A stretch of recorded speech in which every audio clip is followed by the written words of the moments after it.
What's up, fams? We're back. So check it out. I had to fast forward a little bit because I'm at a crunch for time to get my bike done. So the tank and the fenders are already finished.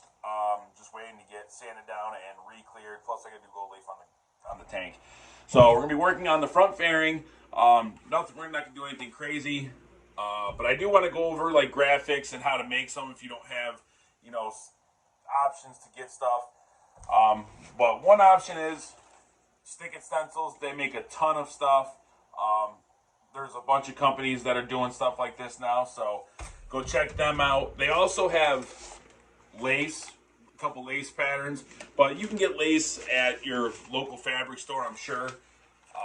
Another one is you can use plastic reusable ones. These are great to have. And then you can make, if you have some type of vinyl cutter, whether it be a Cricut or some other type of vinyl cutter, you can make these. This is just an old one I had. I use Aura Mask. You can get it on Amazon. It is the same stuff as this blue right here.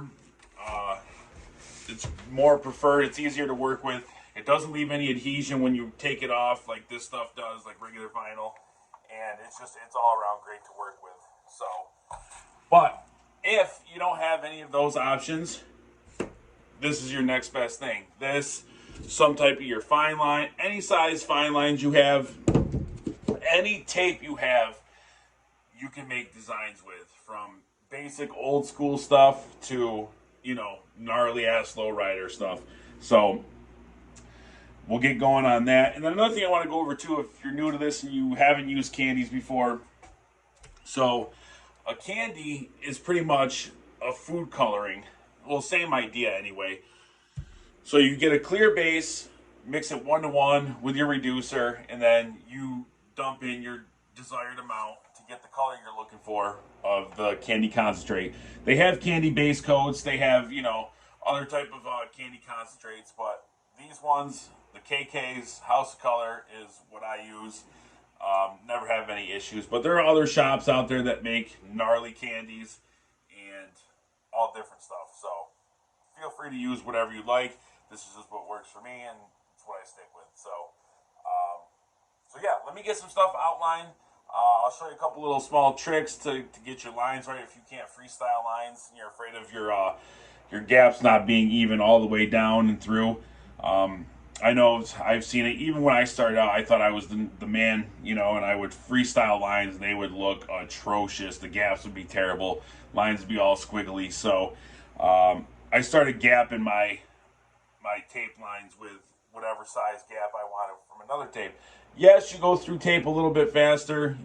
You do waste some material, but if you're still new to this and you're trying to, have your gaps look even, just do it. It is what it is. I still do it, but I also freestyle stuff too. But so yeah, let me get some stuff outlined here, and we'll go over some stuff. So don't go nowhere, smoke mad weed, and I'll be right back. All right, so now we've got everything all lined up, as you can see right here. This is a piece of 3/4 inch tape for this gap. Same thing over here.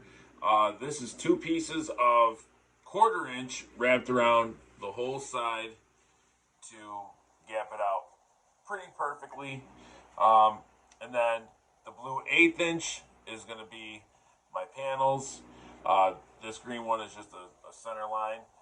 So yeah, that's how you gap all your stuff. And then if you want to do more lines in between, you can just gap it out with whatever size you want.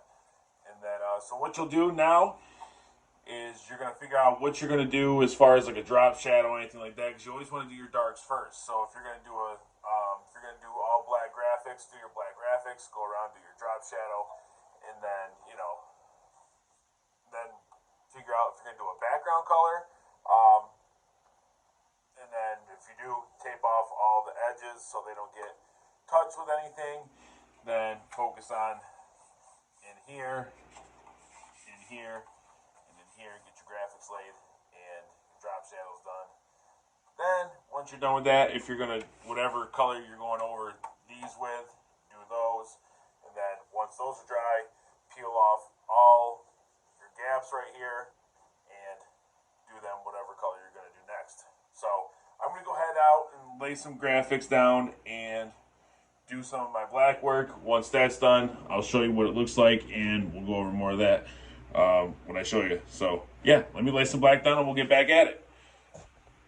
All right, so we went ahead, did all the graphics, laid all the colors, and this is what we got here. So these are the colors right here. So we'll start first with the black and the graphics. So right here, all this was done with 3/4 tape.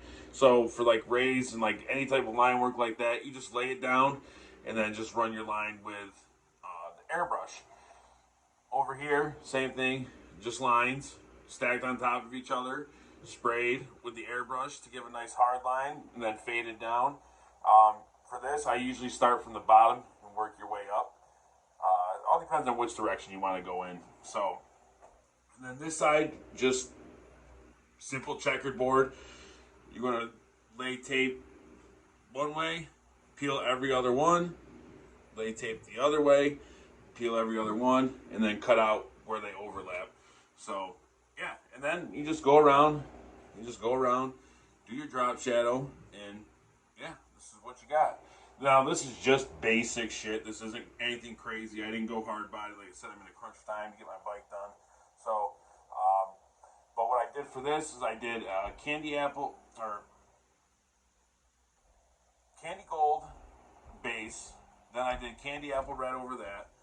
And then all this right here is tangerine, all house of colors. So, yeah, so what we're going to do now is we're going to get these all cleared up and on to the next step. So, hey, enjoy the rest of the day, smoke bad weed, I'll holler at y'all later.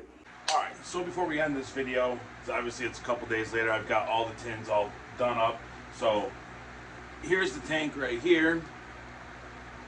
Looks pretty gnarly, tangerine, going around the candy apple red, and then just a bunch of blues right here. And then we got established 87 right here. I was just bored, so I figured I'd throw it in there. We got the front fairing, nothing crazy, basic one-line shit, man. Nothing out of this world. Fender, again, just one line, simple shit. Nothing crazy. Painted this shit black. And then this, the back fairing. Like I said, you're not gonna see 98% of this. It's all covered. Plus, it's been chopped for stunting. So yeah. So this is how everything came out. Now we're just gonna sand it down, re-clear it. We're gonna hit it with 800 on the DA with an interface pad, and then just re-clear it. You know, kind of. Because when you get these lines right here, they have a little bit of a lip on them, so chances are you're probably not going to cover them or fill them on the first pass. So most guys will just re-sand everything and then re-clear it. Plus it gives it more shine too, gives it more depth. So yeah, that's it. Smoke mad weed. I'll talk to y'all later.